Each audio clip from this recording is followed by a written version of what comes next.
माया की जब शादी होकर के आई तो उसने भी सपना देखा था कि मैं पिया के घर जाऊंगी और वहाँ पे अपने एक नई दुनिया बसाएंगे। लेकिन माया को ये पता नहीं था कि शादी के कुछ ही दिन बाद उसको एक पैतृक धंधा काम मिल जाएगा कि जाना है गांव के सवर्णों के घर में और उनके बर्तन सोहर के कपड़े ला करके धोना है, सुखाना है और फिर उनके घर देख के जाना है। और इसके बदले जो उनको प्रोत्साहन मिलेगा, इसके बदले जो उनको रोटी और पैसे मिलेंगे, उसी से अपने पति और अपने परिवार का भरण पोषण करना है। जी हाँ दोस्तों, नमस्कार। मेरा नाम है कुलदीप कुमार और हम आपके सामने एक ऐसी स्टोरी पे बात कर रहे हैं, एक ऐसी कहानी पे बात कर रहे हैं जिसके सपने बहुत थे, लेकिन जो सपने सोचे थे वो सपने किसी दूसरी दुनिया में जाकर के बदल गए। ये कहानी दहलखंड गांव की है। दहलखंड गांव में रहने वाली माया देवी, जो कि एक धोबी समुदाय से आती हैं, और माया की जब शादी होती है और शादी होकर के वो अपने पति के घर आती हैं, ससुराल में आती हैं, तो ससुराल में रहने के कुछ ही दिन बाद माया की सास और ससुर उनको एक दिन अपना काम सौंप देते हैं। माया को बोला जाता है कि माया की सास उस गांव में सवर्णों के यहाँ पे उनके सोहर के कपड़े और उनके जो मलमैले कपड़े हैं उनको लेकर के धोना है, क्योंकि ये धंधा उनका पैतृक चला आया है और ये काम गांव के दलित ही करते हैं। गांव में माया एक दलित महिला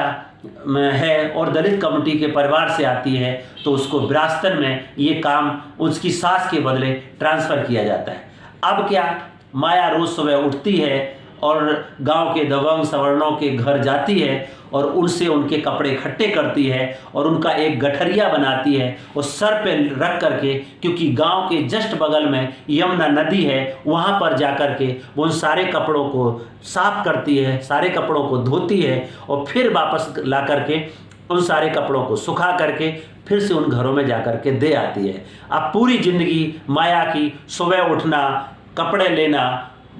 जाकर के नदी के घाट यमुना नदी पे जाना, उस सारे कपड़ों की सफाई करना और फिर सफाई करके कपड़ों को फिर उन्हीं सवर्णों के घर देना, और इसके बदले में उनको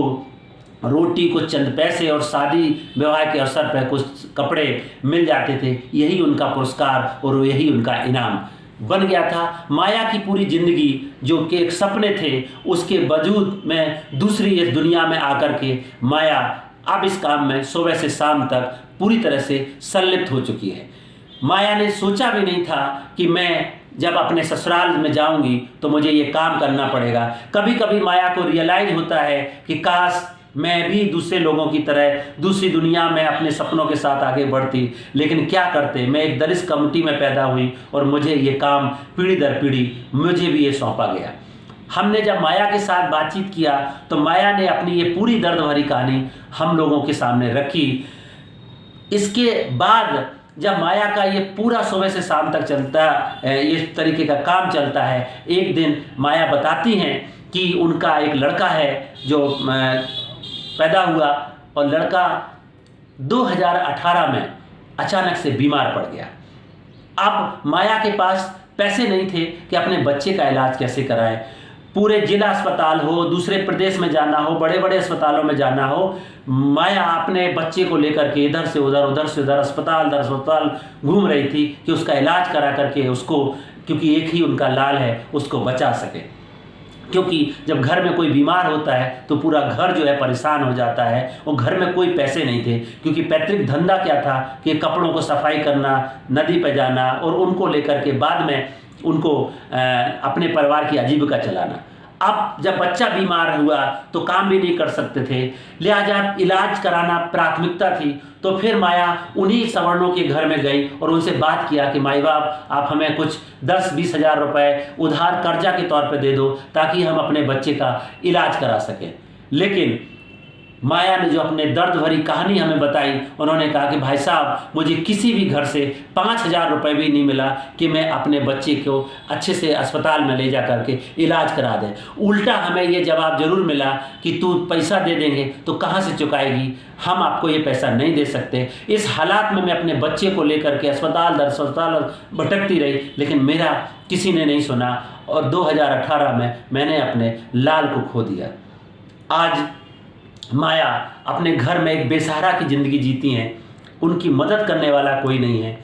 जब सामाजिक संगठन, सामाजिक कार्यकर्ता उनके घर जाकर के उसके साथ बातचीत करते हैं तो उन्होंने बोला कि अभी हमें हमारे गांव में रीता बहन जी हैं जो बुंदेलखंड दलित अधिकार मंच की कार्यकर्ता हैं, वो हमारे बीच आई, उन्होंने हमारी बात सुनी, मेरा मनरेगा में जॉब कार्ड बनवा दिया है, मैं अब मनरेगा में जाकर के मजदूरी करती हूँ। लेकिन एक बड़ा काम जो माया ने संकल्प लिया उस घटना के बाद से, वो हमारे लिए बहुत प्रेरणादायक घटना और प्रेरणादायक ताकत देता है कि माया ने कहा कि आज के बाद से मैं ये मैले कुचले कपड़े उठाना और इनको सफाई करने का काम पूरी तरीके से बंद कर दिया है और अब मैं ये कपड़ा धोने का काम नहीं करती हूँ, क्योंकि इन्हीं कपड़ों के चक्कर में मैं अपनी शादी की उम्र से लगातार इतने साल तक हमने लोगों के कपड़े धोए, सफाई करी, उनको अच्छे साफ सुथरे कपड़े दिए, लेकिन जब मेरे बच्चे की जान की आफत आ गई तो किसी ने मुझे 10,000 रुपए कर्जा नहीं दिया। लिहाजा उसी दिन से माया ने संकल्प लिया कि अब मैं ये काम नहीं करूंगी और आज वो भले लाचारी की जिंदगी जी रही हैं, लेकिन अपने गांव में मनरेगा में काम कर करके अपने परिवार और अपनी गुजर बसर करती हैं। इस कहानी ने हमारे सामने तमाम तरीके के पहलू रखे हैं कि एक महिला जिस काम में संलिप्त रहती है, जरूरत पड़ने पर उसको 10,000 रुपए नहीं मिलते हैं। सरकार तमाम तरीके के स्कीमें चलाती है, इस तरीके के गंदे काम जैसे मैनुअल स्कैवेंजिंग जैसे काम को बंद कराने के लिए कानून बनाती है। देश में मैनुअल स्कैवेंजिंग का कानून है, देश में अस्पृश्यता का कानून है, देश में तमाम तरीके के कानूनी प्रावधान है, देश में तमाम तरीके की सरकारी योजनाएं, सरकारी स्कीम है, लेकिन माया जैसे परिवारों तक आज भी वो स्कीमें नहीं पहुंच पाती हैं। माया ने मनरेगा का जॉब कार्ड जरूर लिया है, लेकिन उसको भी जब गहराई के साथ हमने बातचीत किया कि आपको कब काम मिलता है, तो माया का कहना है कि जब प्रधान जी की मेहरबानी हो जाती है तब काम मिल जाता है, वरना मैं काम के लिए भी भटकती रहती हूँ, कहीं पे भी काम मिल जाए। माया के सामने अभी ये चुनौती है क्योंकि उन्होंने वो पैतृक काम बंद कर दिया है, सरकार से कोई अल्टरनेट लाइवलीहुड की स्कीम से जुड़ा नहीं गया है, सरकार से कोई ऐसी उनको स्कीम का लाभ मिला नहीं है जिससे वो सम्मानपूर्ण जिंदगी जी पाएं।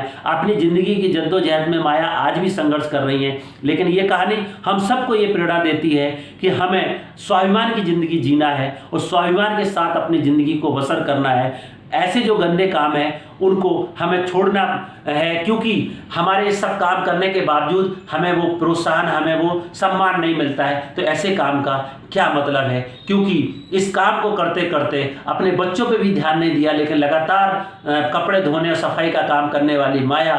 का जब बच्चा बीमार हुआ तो किसी ने 10,000 रुपए का सपोर्ट भी नहीं किया। आज माया बेसहारा की जिंदगी में जरूर है, लेकिन वो कहती हैं हम सम्मान के साथ अपने घर में अपनी बची हुई जिंदगी काट रही हूँ, हमें इसी में सुकून है। तो साथियों, ये बात हमारे सामने है कि ऐसी माया जैसी कितनी महिलाएं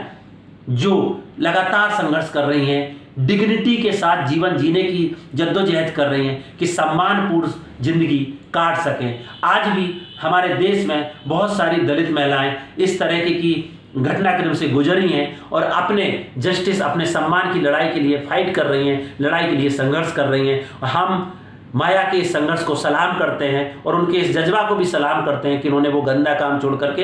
एक सम्मानपूर्ण जीवन जीने का निश्चय लिया। हाँ, ये चुनौती जरूर है कि अब उनको कैसे सरकारी स्कीमों का और अन्य तमाम स्कीमों के लाभान्वित किया जाए ताकि बची हुई जिंदगी को सम्मानपूर्ण वो जी पाए। ये कहानी हमें बहुत प्रेरणा देती है और आप सबसे मैं एक अपील करना चाहूँगा कि ऐसे आपके आसपास भी बहुत सारी माया जैसी महिलाएं होंगी जो बेसहारा की ज़िंदगी काट रहे हैं। आप सब भी आगे आकर के उनकी मदद का हाथ बढ़ाइए ताकि कोई भी महिला, कोई भी दलित महिला इस तरीके से अपने सम्मान और संघर्ष की लड़ाई को जारी रखते हुए सम्मानपूर्ण जीवन जी सके। तो आज की कहानी में इतना ही, कल फिर मिलेंगे एक नई कहानी के साथ। तब तक के लिए नमस्कार, जय भीम, जय संविधान।